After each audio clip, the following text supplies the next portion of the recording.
The morning started like any other, quiet, slow, and filled with the soothing sound of absolutely nothing happening. I was in my living room, half asleep with a mug of coffee, when 3 sharp knocks rattled the door like someone was trying to break in. I opened it to see HOA officer Karen standing stiff as a metal post, clipboard pressed to her chest like she was about to issue a global emergency. Her tight bun was so severely pulled back it looked like it was holding all her life regrets. "We received a noise complaint," she said, squinting at me as if my very existence offended the HOA handbook. I stared at her, then glanced back at my quiet house, then at her again. "Noise complaint? From what?" "My toaster." She didn't laugh, obviously. She jabbed her pen at her clipboard. "Several neighbors reported loud banging coming from your garage. Per HOA Regulation 14D, I have the authority to inspect." I leaned against the doorframe, sipping my coffee with exaggerated calm. "You have the authority to ask," I corrected. "Not inspect. This isn't medieval Europe, Karen." She looked offended by both the name and the statement. She straightened her uniform, lifted her chin, and said, "Refusal to comply may result in penalties." Her tone carried the kind of confidence that only comes from someone who has never been told no. I shrugged, closing the door halfway. "Karen, trust me. There's nothing in the garage except a normal garage doing normal garage things." But something about the slow narrowing of her eyes told me she wasn't going to leave. And I was right. As I walked away, pretending not to care, I heard the faint click of her shoes marching down the side of my house, and I knew instantly she was about to do something extremely HO-like and extremely illegal. I watched from my window as she tried peeking through the garage window, standing on her toes like a determined flamingo. She huffed, scribbled something on her clipboard, and then tested the garage side door, gently at first, then with increasing boldness. I couldn't hear her, but I could imagine her muttering something about community safety and protocol. I thought about stepping outside to stop her, but deep down, a wicked curiosity kept me still. If she wanted to cross the legal line over a noise that didn't exist, she was about to earn the consequences, and I had cameras recording her every move. I stepped outside just in time to watch Karen perform what she probably believed was a tactical inspection maneuver. She stood at the garage side door, gripping the handle with the determination of someone about to discover hidden treasure. I folded my arms and leaned casually on the porch railing. "Karen, you sure you want to do that?" I called out. She lifted her chin with the arrogance of a minor dictator. "Per subsection 9b, I have the right to ensure compliance with all community regulations." I raised an eyebrow. "Funny. That subsection doesn't exist." For a moment she faltered, then decided to double down, because of course she did. "I have reason to suspect a violation. Because of imaginary noises?" I asked. She ignored me. She turned back to the door, gave it a firm shove, then another, then suddenly the latch popped open, probably from age, not strength. Karen froze, staring at the partially open door as though it had just given her divine permission. She looked back at me briefly, then stepped inside with the stiff, overconfident stride of someone who felt like they were doing the world a heroic favor. I didn't stop her. I didn't even warn her. Because I knew exactly what she was about to find, and it wasn't illegal, suspicious, or dangerous. It was something far worse for her, proof that she had just broken into private property without permission. The cameras inside blinked red, capturing every step she took while she whispered accusations to herself. I walked to the doorway and leaned casually against the frame, sipping my coffee.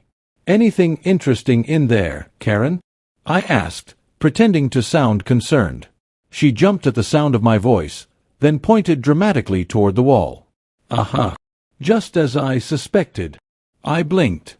"You suspected storage shelves? A toolbox? A lawn mower?" She looked around, realizing everything in the garage was painfully normal. A neatly organized workbench. A couple of boxes. A bike. The most boring garage in the neighborhood. Slowly, her face drooped, not from fear, but from the crushing awareness that she had absolutely nothing to justify what she just did. And it was all recorded. Karen's confidence deflated like a balloon touched by a cigarette. She shifted her weight awkwardly, clipboard clutched tighter than ever, eyes darting around the garage searching desperately for anything to turn into a violation. She approached my shelf and squinted at a box labeled winter stuff.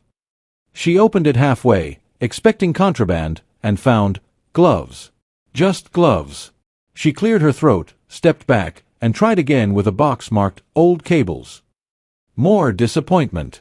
She spun around to face me with a forced expression of authority. There was a report of illegal construction equipment. Yep, I nodded. And I'm also housing a dragon in the attic. Want to check that too? Her jaw tightened. Humor was not her language. Then she saw it, the security cameras. 3 of them, mounted high, blinking steadily, staring directly at her. Her posture changed instantly. Shoulders stiffened. Breath caught.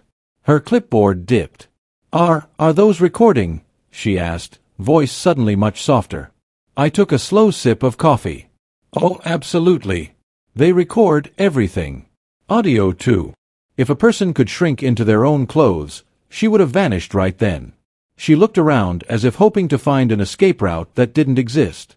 The reality washed over her in a dramatic wave. She had broken into my garage, trespassed, touched my property, and had absolutely zero legal basis for any of it.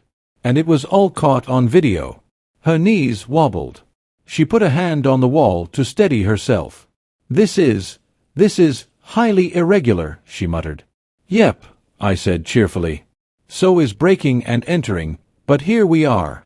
She swallowed hard, eyes locking onto the main camera like it was a judge, jury, and executioner combined. She opened her mouth to speak, but no words came out, just a faint wheezing noise as she tried to compose herself. And that's when it happened. Her face went pale, her knees gave a noticeable dip, and for a moment I genuinely thought she was going to hit the floor. Karen's hand shot up to her chest as if trying to physically push her dignity back inside her body. She took a shaky step back, then another, her clipboard trembling in her grip. She looked at me with the expression of someone who just realized they accidentally pressed the self-destruct button. I need to check my notes, she stammered. Yeah, I said. You might need a whole new notebook after this. She tried to walk toward the exit, but her heel caught the edge of a small toolbox. She flailed, arms out, knees buckling, and I swear the universe slowed down just to highlight the comedy. She didn't fully collapse to the ground, but she leaned heavily against a shelf, breathing like she had run a marathon straight through embarrassment itself. You okay? I asked, savoring the moment. She nodded too quickly. Yes. Just needed to confirm the, structural soundness. I blinked. Of the wall. She nodded again. Yes. HOA wall, protocol. She was so rattled she was inventing new rules on the spot. Her eyes kept darting toward the cameras, and every time they did, her breathing sped up again. She knew exactly what this meant. Trespassing. Illegal inspection. Unauthorized entry. Misuse of authority. All captured in crystal clear HD. She pushed herself upright and attempted a confident stride toward the door, but ended up wobbling like a newborn giraffe. I followed her outside, holding the door open with exaggerated politeness. She stepped into the sunlight, blinking like she hadn't seen life in hours. And then, her knees gave. Not fully collapsing, but a full bend, hands on her thighs, head down. A silent, humbled moment of sheer panic. I stood behind her, arms crossed, letting the weight of reality settle onto her shoulders. Karen, I said softly, you good? She didn't answer. Probably because she knew anything she said could be used against her. By the time Karen regained her composure, she looked like someone who had just lost a battle she wasn't prepared for. She straightened her uniform, tried to smooth her bun, and clutched her clipboard with a white-knuckle grip. This matter will need to be reviewed by the HOA board, she said, attempting to sound authoritative again. I smiled. Oh, it definitely will. I already emailed the footage to myself. And my lawyer friend. And the neighborhood group chat. Cloud backups are amazing, huh? Her face twitched, just a little, but enough to show the full meltdown brewing underneath. She opened her mouth to argue, but the defeat was too heavy. She just stood there, blinking at me like her entire career as the queen of community regulations was now hanging by a thread. She muttered something about protocol and procedure, then turned and walked away, fast. Not her usual rigid power walk, but a panicked speedwalk of someone fleeing a crime scene. I watched her go, sipping the last of my coffee. For the rest of the day, the neighborhood buzzed. Neighbors peeked from windows. Someone across the street shouted, "Hey, did Karen faint in your garage?" I shrugged dramatically. Not faint. Just gravity testing. People laughed. The video footage, legally shared, became the neighborhood's favorite entertainment. The board members scheduled an emergency meeting. Karen didn't show up. And by evening, I received a quiet email from the HOA. "We apologize for the unauthorized inspection. Disciplinary action is being taken." The next morning, Karen's clipboard was no longer in her hands. She walked past my house with her hair down, no bun, no uniform, no authority. I waved politely. She avoided eye contact. I closed the door, smiling. Sometimes justice doesn't need courtrooms or lawyers. Just a garage, a camera, and a Karen who collapses under her own bad decisions.